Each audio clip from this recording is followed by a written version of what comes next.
leave her here on stage. And where we're going to pick up is the transition. Walter has heard all of this. And what an audience gets to do is watch Walter visually process all of this conversation he's hearing.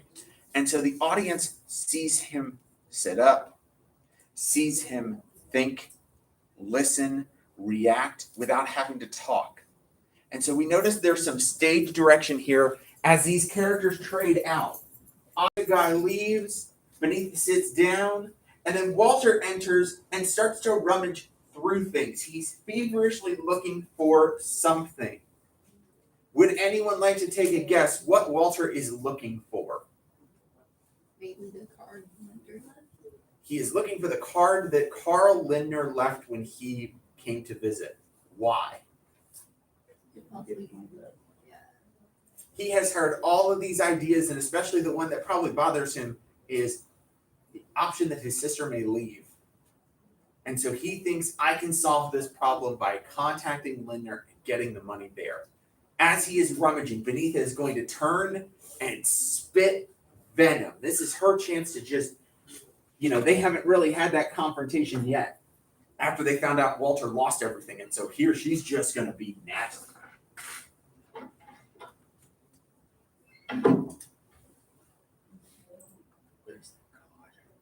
Where's that card? Benny, what was that man's name again? Yes. Just look at what the new world hath wrought. Raisin. Walter. Just look.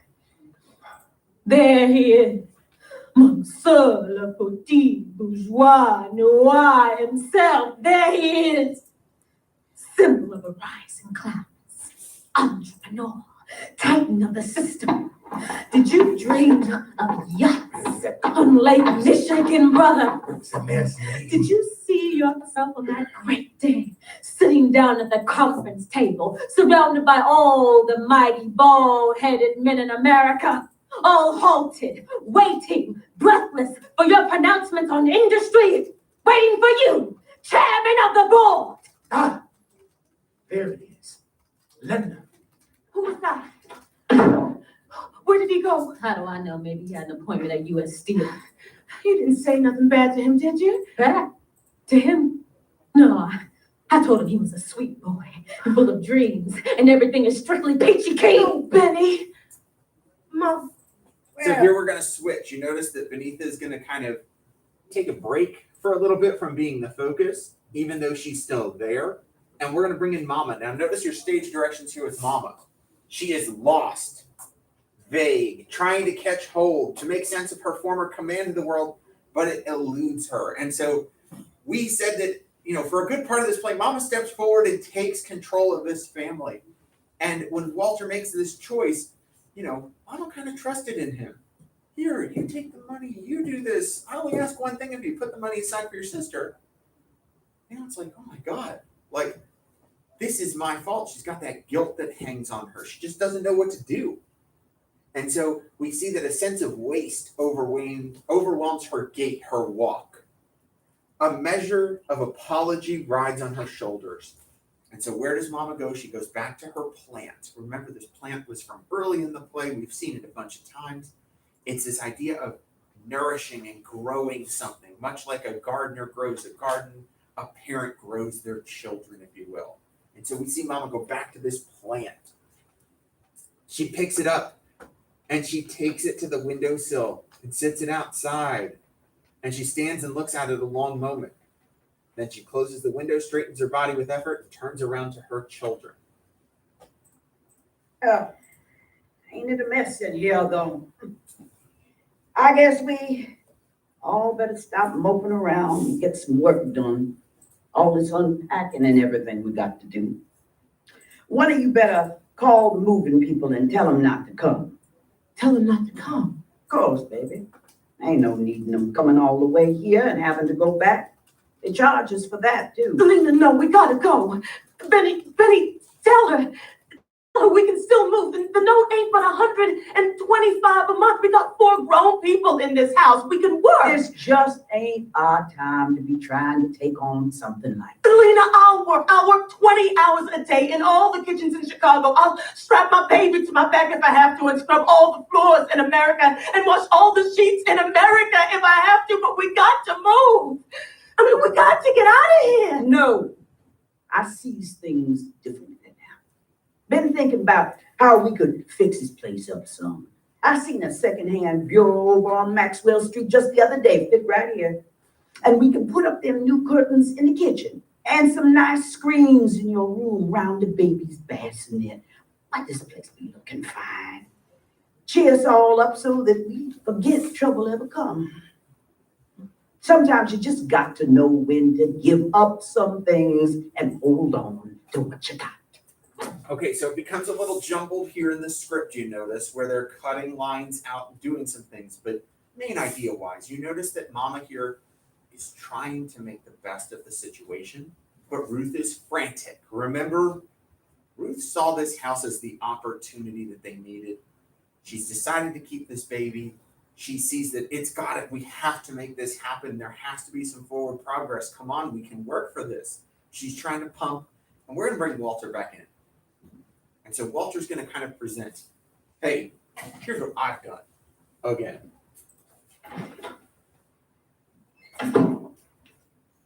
Where you been, son? Made a call To who, son? to the man. What man, baby? The man, Mama. Don't you know who the man is? Walter Lee. The man. Like the guys in the street say, the man. Captain Boss. Mr. Charlie. Oh, Captain, please, Mr. Boss Man. Lindner. That's right. That's good. I told him to come right over. For what? What do you want to see him for? We're going to do business with him. What you talking about, son? Talking about life, Mama. You all always telling me to see life like it is. Well, I laid it there on my back today and I figured it out. Life, just like it is. Who gets and who don't get, Mama, you know it's all divided up. Life is shown up between the takers and the tooken. Yeah. And some of us always get into it. And people like Willie Harris, they don't ever get tooken. And you know why the rest of us do? Because we all mixed up. We mixed up bad. We get to look around for the right and the wrong, and we worry about it and cry about it and stay up nights trying to figure out what the wrong and right part of things all the time. And all the time, man, them takers is out there operating, just taking and taking.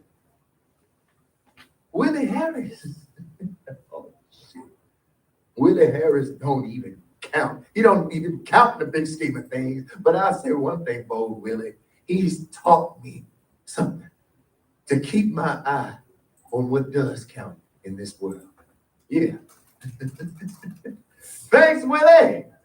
What did you call that man for, Walter Lee? Called him to come on over to the show. Called to put on a show for the man. Just what he wants to see. You see, Mama, the man came here today himself to tell us that them people out there where you want us to move, well, they so upset they're willing to pay us not to move. and Mama, you would have been so proud of me and Ruth and Benny. We told them to get out.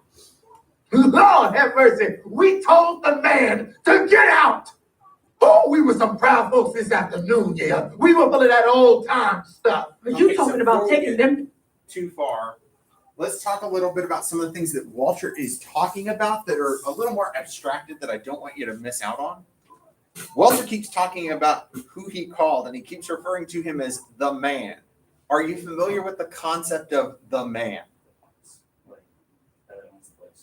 Yeah, it's an abstract term. So there's not necessarily, we're not talking about one single definite male. But the concept of the man is an abstract term that's used to refer to someone in power.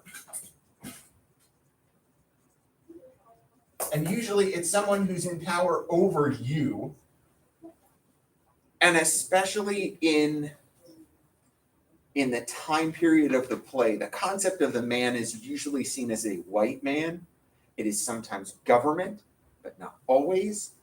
And it's that idea of having power and control over you. It's somebody who makes decisions, but it's not you. So when Walter talks about this, everyone understands what he's talking about because it's kind of slang, and it takes them a little bit to catch up with what who the actual person is he's talking about. And once they go Linder, he's like, yeah. And he starts to talk about how he views life once again. We come back to this. Remember how this is informed by what has happened to him. Someone has taken his money. And so he now sees life as being those that take and those that get taken from. We all do this when something happens to us. We play the victim. And this brings back Walter's quality of indictment. Remember that for Walter, everything is it's your fault. It's not my fault. He's always blaming somebody else for it. And here, this is helping to bring it, but he thinks he has this concept of how they're going to solve it. And he keeps saying when Lindner comes over, they're going to put on a show. And when he was just talking, he said, Mama, you would have been proud because me and Benny and Ruth, we were full of that old time stuff, that pride. But Walter's going to kind of discuss this idea of putting on a show for the man. In other words, when the white people come, I'm going to play the role they want me to play, not the role I want to play, but I'm going to play the role they want me to play. I'll take their money. I'll make it seem like I'm not good enough. But you're going to notice that as he talks and says these things out loud, his resolve is going to falter. He's going to fall apart a little bit. People's money to keep us from moving in our own house. I ain't just talking about it, baby. I'm telling you, that's what's going to happen. No, God, where is the bottom? Where is the honest to God bottom so he can't go any farther? Where is the bottom? Where is the bottom? You and the boy that was here today, you all want everybody to carry a flag and a spear and sing some marching songs, huh? You want to spend your life looking into things and trying to find the right and the wrong part, huh? Yeah, you know what's going to happen to that boy someday. He'll find himself sitting in the dungeon, locked in forever, and the takers will have the key. Forget it, baby. There ain't no causes. It's only taken in this world, and he who takes the most is smartest, and it don't make a damn bit of difference how. You're making something inside me cry, son. Some awful pain inside me.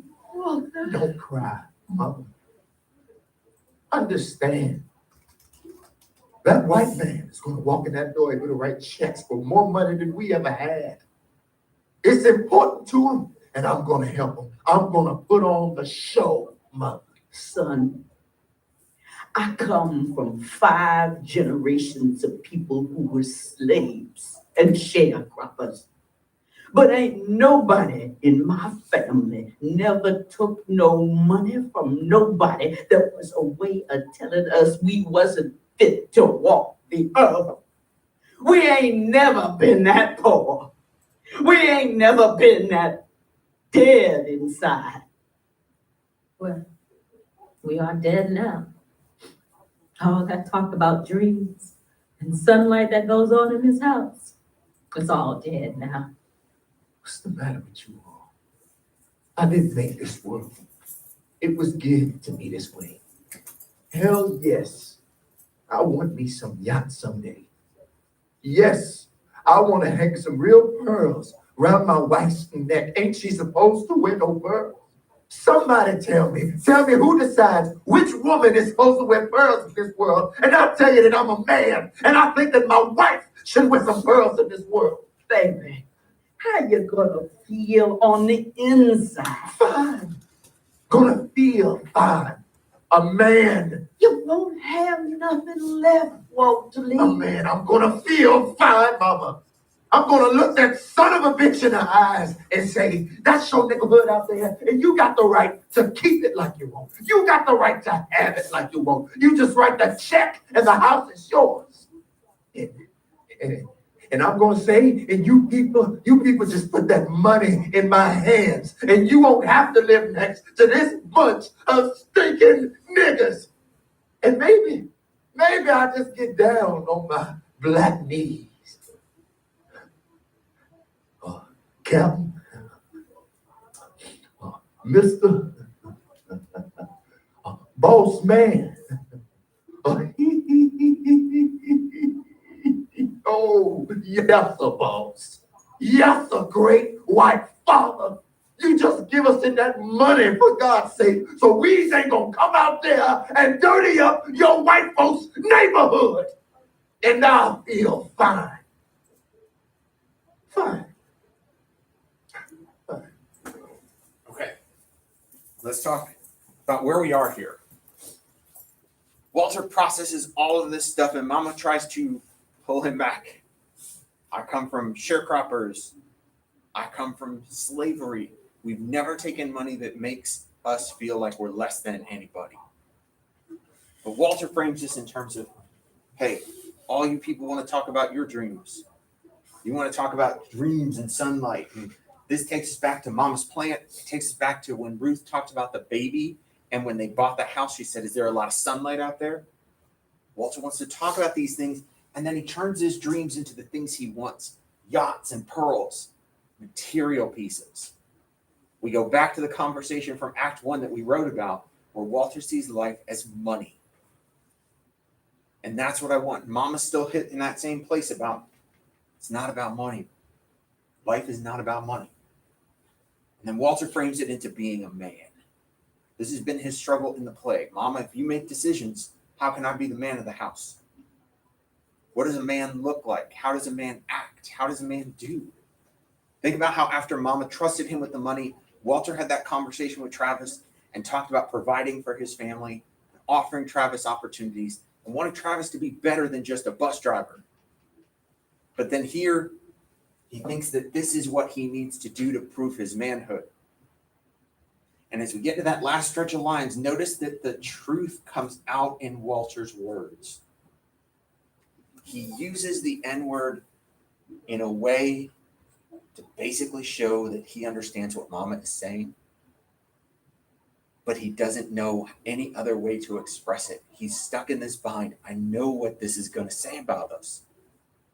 And his language devolves. So if you look at those end of the last couple of lines that he speaks, it becomes very ungrammatical. And what he is doing is aping a style here.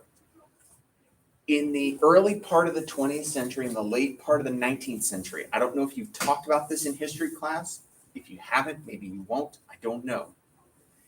It was common to see these images of African Americans portrayed in an incredibly characteristic and racist way in minstrel shows, in cartoons, in lots of ways. And they spoke in this style of language where it's not proper, it's very Southern, it's in there. And so with Walter turning it, imagine that as he realizes what the cost of this is, he turns into what white people view African Americans at the time. Rather than proud and strong, he turns into this racist cartoon. And he's doing this in front of his whole family that feel the exact opposite way, and they're disgusted. They're disgusted that this man would be willing to do this. And so Beneath is going to turn on him here. But notice that she's not going to get the response that she expects.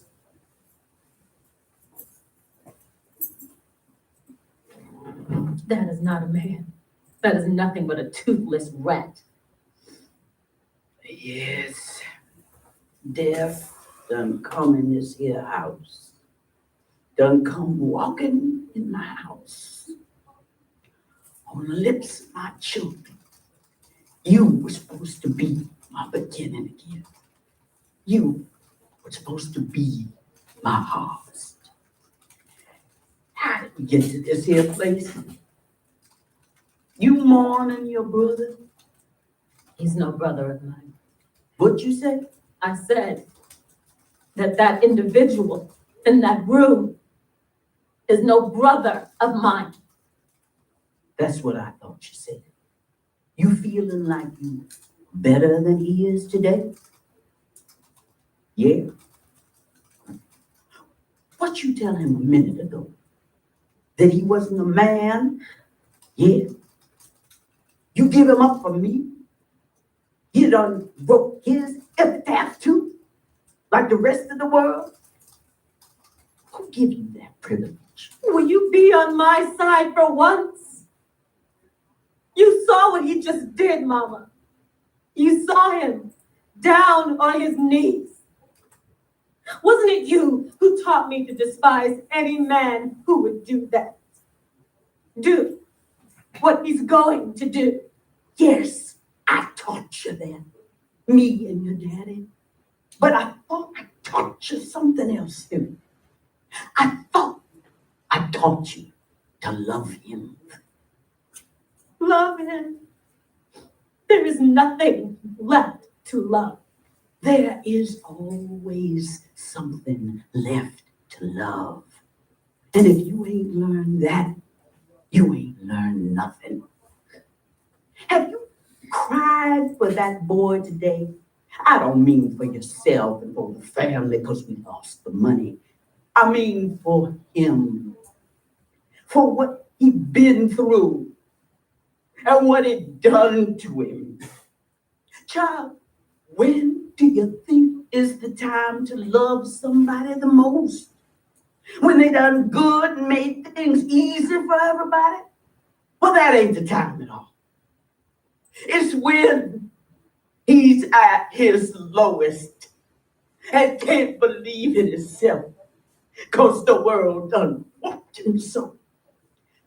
When you start measuring somebody, measure him right, child. Measure him right.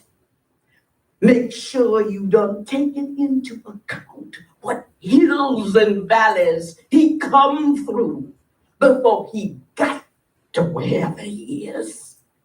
Okay. Notice that Benita expects her mother to kind of respond like she is, with a little bit of an indignant response. That's not a man. Mama instead takes a different approach and tells her that this is the moment that they have to love him, because that's what he needs. Remember that Walter has struggled in this play with getting support. He feels like nobody has his back. But here we realize Mama has had his back. And even though he has screwed up everything for her, she's still willing to look to like what's wrong with him and take that stance. So it centers us back on what's important to Mama: family, love, connection. We're now going to put the family at a crossroads. Travis is going to burst into the room to announce, hey, the moving truck is here. And guess who else is going to show up? Yes. Grandmama, the moving men are downstairs. Truck just pull up. Are they, baby? They downstairs? Hello?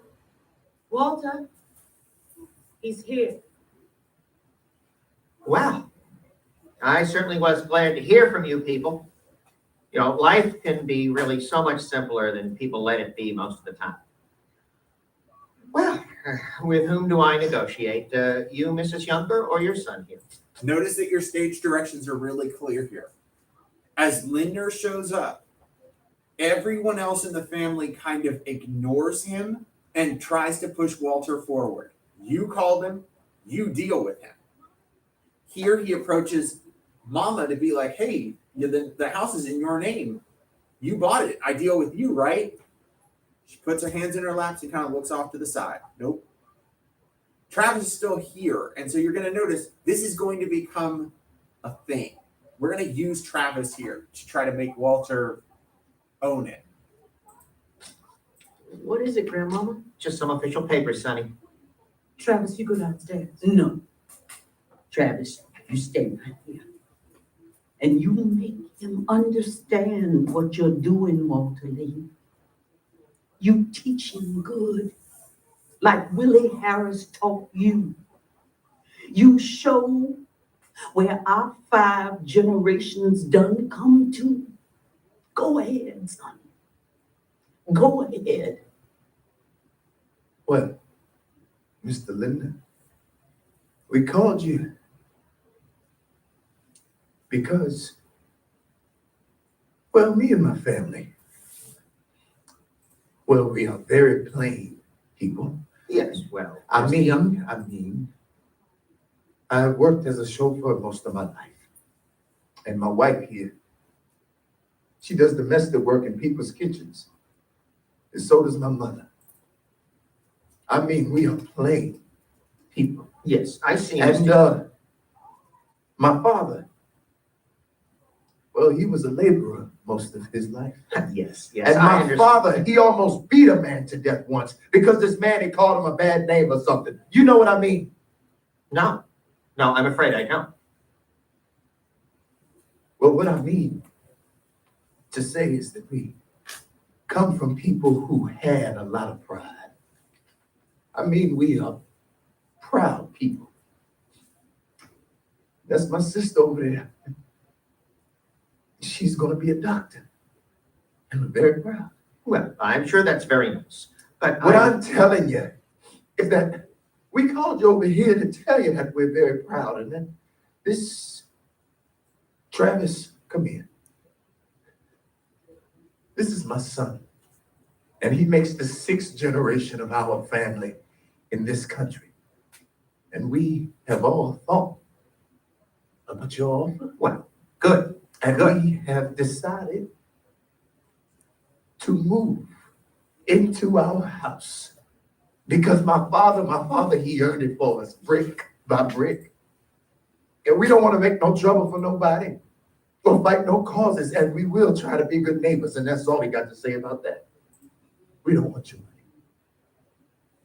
I take it then that you have decided to occupy? That's what the man said. Okay, so notice the difference here. What part of Walter's speech changes his mind about what he's going to say to Lindner?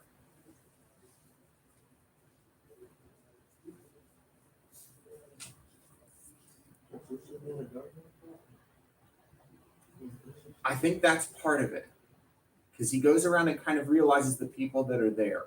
But there's a definite moment that Walter realizes why they need to move, and it answers a lot of the questions that we've looked at today, especially this idea of what a man does.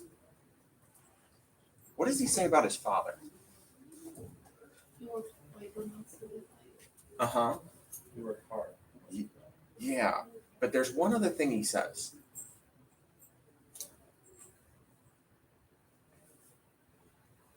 Brick by brick, he earned it brick by brick. Yeah.